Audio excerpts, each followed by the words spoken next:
নমস্কার। আজকের এই ভিডিওটি একটি অত্যন্ত গুরুত্বপূর্ণ ভিডিও। যারা ডিপ্লোমায় ভর্তি হব বলে আশা নিয়ে আছো, অর্থাৎ যারা পলিটেকনিক ভর্তি হব বলে আশা নিয়ে আছো, কোনো কারণে তোমরা ফর্ম ফিল আপ করতে পারোনি, তাদের নতুন ফর্ম ফিল আপের ডেট দেওয়া হয়েছে।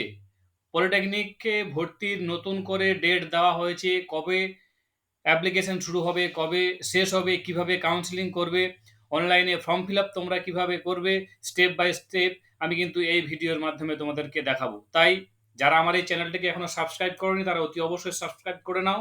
তোমরা এরকম অনেক নিত্য নতুন ভিডিও দেখতে পাবে, অনেক আপডেট তোমরা পেয়ে যাবে এখান থেকেই।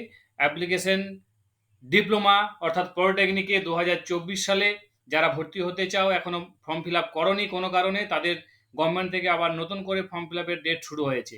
তো আমি চলে যাবো সরাসরি সেই নোটিফিকেশনে।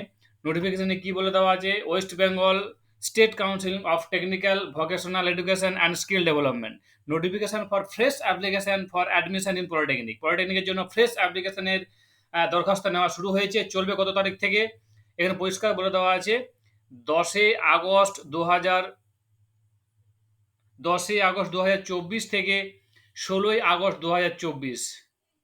10 আগস্ট 2024 থেকে 16 আগস্ট 2024 তারিখ পর্যন্ত নতুন করে ডিপ্লোমা অ্যাপ্লিকেশনের দিন ধার্য হয়েছে। তাই যারা এখনো পর্যন্ত অ্যাপ্লাই করনি, ডিপ্লোমা পড়বো বলে আশা নিয়ে আছো, তারা কিন্তু এক্ষুনি তোমরা অনলাইন অ্যাপ্লিকেশন করো। যদি কোনো সমস্যা হয়ে থাকে তাহলে কমেন্ট সেকশনে কমেন্ট করে জানাবে, আমি তোমাদের সেই কমেন্টের উত্তর দেওয়ার চেষ্টা করব। কি করতে হবে বলে দেওয়া আছে? Date of opening of online application portal 10 August 2024, অর্থাৎ 10 আগস্ট থেকে পোর্টাল ওপেন হয়েছে। কোন পোর্টালে যাবে, কিভাবে অ্যাপ্লিকেশন করবে, সমস্ত কিছু আমি বলে দেবো। Last date of submission of online application 16 August 2024। কোন পোর্টাল থেকে পাবে? https://scvtwb.in অথবা sctvesd.wb.gov.in, এই পোর্টাল থেকে কিন্তু তোমরা অনলাইন অ্যাপ্লিকেশন করতে পারবে। কত টাকা তোমাদের অ্যাপ্লিকেশন ফিস জমা করতে হবে পরিষ্কার বলে দেওয়া আছে। অ্যাপ্লিকেশন ফিস 450 টাকা। 450 টাকা। যদি কোনো ছাত্রী কন্যাশ্রী এনরোল হয়ে থাকো, ভ্যালিড যদি আইডি থেকে থাকে, তাহলে কিন্তু তোমাদের অ্যাপ্লিকেশন ফিস 225 টাকা। অর্থাৎ মেয়েরা যদি অ্যাপ্লিকেশন করো, যদি কন্যাশ্রী ভ্যালিড আইডি থেকে থাকে, কন্যাশ্রী আইডি, তাহলে কিন্তু তোমাদের অ্যাপ্লিকেশন ফিস 225 টাকা। নচেত তোমাদেরকেও কিন্তু 450 টাকা দিয়ে অ্যাপ্লিকেশন করতে হবে। তো আমি চলে যাবো এবারে কিভাবে তোমরা অনলাইনে অ্যাপ্লিকেশন করবে। প্রথমেই গুগলে গিয়ে লিখবে WBSCVT, তাহলে কিন্তু প্রথমে একটা পেজ ওপেন হয়ে যাবে। এরকম পেজ ওপেন হয়ে যাওয়ার পরে সাথে সাথে কিন্তু তোমরা এখানে ক্লিক করে দেবে। এটা যদি ক্লিক করে দেওয়া হয় তাহলে কিন্তু একটি ইন্টারফেস সামনে চলে আসবে। আমি দেখিয়ে দিচ্ছি অনলাইনের মাধ্যমে তোমরা কিভাবে সেই অ্যাপ্লিকেশনটা করবে। অ্যাপ্লিকেশনটা করার জন্য এটা ক্লিক করার পরেই কিন্তু তোমাদের এরকম একটি ইন্টারফেস চলে আসবে। অবশ্যই তোমরা scvtwb.in scvtwb.in এই ওয়েবসাইটে গিয়ে তোমরা অ্যাপ্লাই করবে, তাহলে কিন্তু তোমাদের সুবিধা হবে। এখানে দেখো পরিষ্কার করে দেওয়া আছে তোমার নাম, নামের প্রথমাংশ নিজের নাম, সারনেম, বাবার নাম পুরোটা লিখতে হবে, মায়ের নাম, হ্যাঁ। এরপর ডেট অফ বার্থ, একটা ক্যালেন্ডার ওপেন হয়ে যাবে, আধার কার্ডের number, mobile number, email ID, বৈধ ইমেল আইডি দেবে, জেন্ডার। এটা করে রেজিস্টার করলে কিন্তু তোমাদের মোবাইলে একটি ওটিপি চলে যাবে। সেই ওটিপিটি তোমাদেরকে দিতে হবে, তাহলে তোমাদের রেজিস্টার হয়ে গেল। রেজিস্টার হয়ে যাওয়ার পরই তোমাদেরকে কি করতে হবে? লগ ইন করতে হবে। লগ ইনটা তোমরা কিভাবে করবে? যখনই তোমরা লগ ইন করবে এরকম একটা পেজ ওপেন হয়ে যাবে।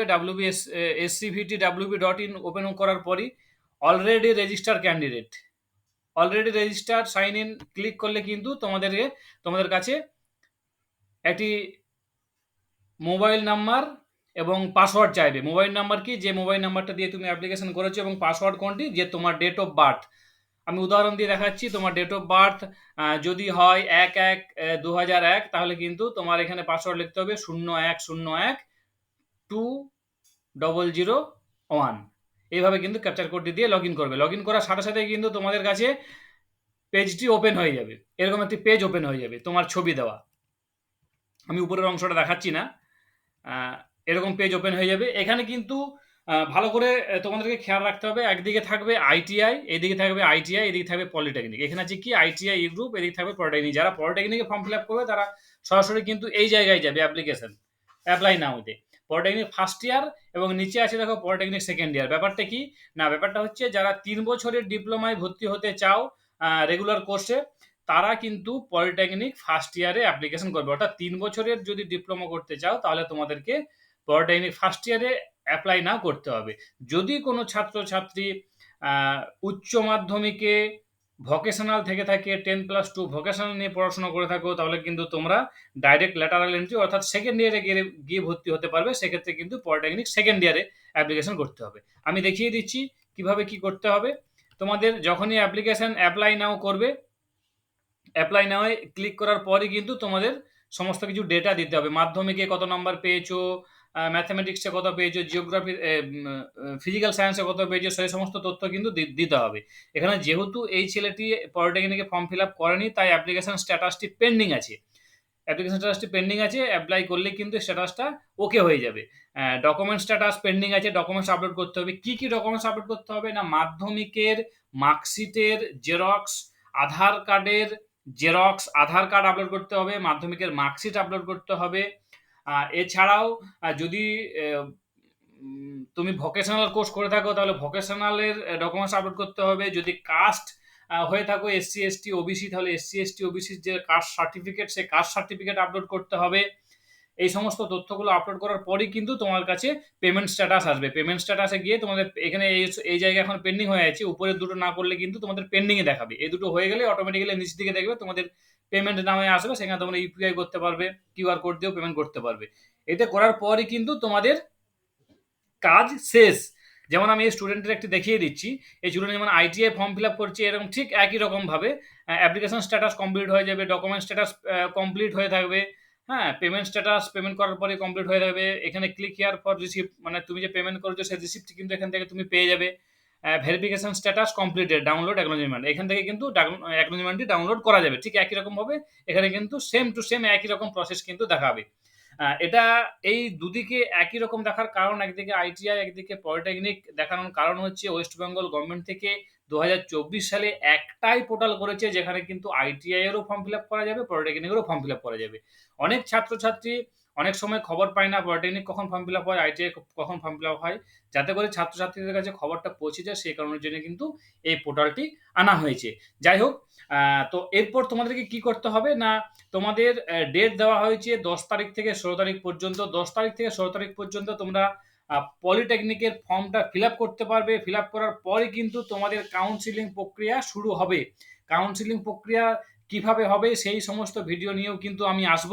তাই এই ভিডিওটি যাদের ভালো লেগে থাকে তারা অবশ্যই একটু লাইক শেয়ার কমেন্ট করে জানিয়ে দেবে, এবং যারা আমার চ্যানেলটাকে সাবস্ক্রাইব করেনি তারা অতি অবশ্যই সাবস্ক্রাইব করে নেবে। আর তাছাড়া যদি কোনো ছাত্রছাত্রী আগে ফর্ম ফিল আপ করেছিলে, তাদের কিন্তু নতুন করে আর ফর্ম ফিল আপ করতে হবে না। অর্থাৎ এই 10 তারিখ থেকে 16 তারিখ পর্যন্ত যে ফর্ম ফিল আপের সুযোগ দেওয়া হয়েছে, সেই ফর্ম ফিল আপে যারা আগে ফর্ম ফিল আপ করেছিলে, কাউন্সিলিংয়ের সুযোগ পাওনি, তাদের কিন্তু আর ফর্ম ফিল আপ করতে হবে না। একবার ফর্ম ফিল আপ করে থাকলেই হবে। অর্থাৎ নতুনভাবে ছাত্রছাত্রীদের ফর্ম ফিল আপ শুরু হয়েছে যারা ফর্ম ফিল আপ করেনি। তাই 16 তারিখ পর কিন্তু তোমাদের কাউন্সিলিং প্রক্রিয়া নিয়ে আমি একটি ভিডিওতে আসব। তোমরা কিন্তু সেই কাউন্সিলিং প্রক্রিয়াতে তোমার নিজের পছন্দ মতো আইটিআই, পছন্দ মতো পলিটেকনিকে কিন্তু তোমরা ভর্তি কিভাবে হবে সেই সমস্ত তথ্য কিন্তু আমি তোমাদেরকে তুলে ধরবো। এছাড়াও বলে রাখি যে যদি কোনো ছাত্রছাত্রী মনে করে থাকো যে তোমরা সরকারি আইটিআই চান্স পাচ্ছ না, তোমরা ডিপ্লোমা করতে চাও, তাহলে কিন্তু তোমরা প্রাইভেট ডিপ্লোমা কলেজে ভর্তি হতে পারবে। সেই ক্ষেত্রে যদি কোনো সহযোগিতার দরকার হয় অবশ্যই বলবে, আমি তোমাদেরকে সহযোগিতা করতে পারবো। অনেক কম রেটে তোমাদের বিভিন্ন ডিপ্লোমা কলেজে তোমাদের কিন্তু ভর্তি সুযোগ রয়েছে। ভালো কলেজে শুধু কম পয়সা দেখলে হবে না, ভালো কলেজও দেখতে হবে যেখানে প্লেসমেন্টটা ভালো পাওয়া যায়। আর আমার এই ভিডিওতে যারা আজকে প্রথম দেখছো তাদেরকে বলে রাখি যে আমি এই ভিডিওগুলো বানাই শুধুমাত্র তোমাদের উপকারে লাগার জন্যই, যাতে করে তোমরা আমার এই ভিডিও দেখে নিজেদের আইটিআই অ্যাপ্লিকেশন বা পলিটেকনিক অ্যাপ্লিকেশন বা অন্য যে সমস্ত ভিডিওগুলো আমি তৈরি করি সেই অ্যাপ্লিকেশনগুলো তোমরা অতি সহজেই করতে পারো, সেই কারণের জন্য। তাই যদি কোনো প্রয়োজন হয়ে থাকে অবশ্যই তোমরা কমেন্ট সেকশনে কমেন্ট করে জানাবে, তাহলে কিন্তু আমি তোমাদেরকে হেল্প করতে পারবো। আবারও বলে রাখি, পলিটেকনিকের নতুনভাবে অ্যাপ্লিকেশন শুরু হয়েছে 10 আগস্ট থেকে, চলবে 16 আগস্ট 2024 সাল পর্যন্ত। তারপরে কিন্তু আর কোনো সুযোগ থাকবে না। স্পট কাউন্সিলিং এর ক্ষেত্রে বলে রাখি, যারা অধীর আগ্রহে শুনছো যে স্পট কাউন্সিলিং কবে হবে, তাদের ক্ষেত্রে বলে রাখি স্পট কাউন্সিলিং কিন্তু আপাতত হচ্ছে না, এখন বন্ধ আছে স্পট কাউন্সিলিং। এই ফ্রেশ অ্যাপ্লিকেশনদের নিয়ে এবং পুরনো যারা অ্যাপ্লিকেশন রয়েছে তাদেরকে নিয়েই কিন্তু তোমাদের কাউন্সিলিং প্রক্রিয়া শুরু হবে, চয়েস ফিলিং শুরু হবে। বলে রাখি, যারা এখন ফর্ম ফিল আপ করছো তাদের ক্ষেত্রে কিন্তু র্যাঙ্ক কার্ড জেনারেট হবে, র্যাঙ্ক স্ট্যাটাস তোমরা দেখতে পাবে। আগে যারা ফর্ম ফিল আপ করেছিল তাদের পরের থেকে কিন্তু তোমাদের র্যাঙ্ক শুরু হবে। ভালো করে ব্যাপারটা আরও বুঝিয়ে দিই আমি। যারা প্রথমে ফর্ম ফিল আপ করেছিল তাদের যে র্যাঙ্ক হয়ে আছে, তার পরের থেকে যারা এই 10 তারিখ থেকে অ্যাপ্লিকেশন করবে তাদের কিন্তু র্যাঙ্ক শুরু হবে, অর্থাৎ তারা কিন্তু ফার্স্ট প্রায়োরিটি পাবে যারা আগে ফর্ম ফিল আপ করে রেখেছে। এটা কিন্তু সেকেন্ড চান্স তোমাদেরকে দেওয়া হয়েছে গভর্নমেন্ট থেকে, যাতে করে তোমরাও ফর্ম ফিল আপটা করতে পারো। আশা করি তোমরা বুঝতে পেরেছো। যদি কোনো সমস্যা হয়ে থাকে তাহলে অবশ্যই তোমরা কমেন্ট সেকশনে জানাবে, আমি তোমাদের সেই সমস্যার সমাধান করার চেষ্টা করব। আজকে ভিডিওটি এই পর্যন্তই। ধন্যবাদ সবাইকে।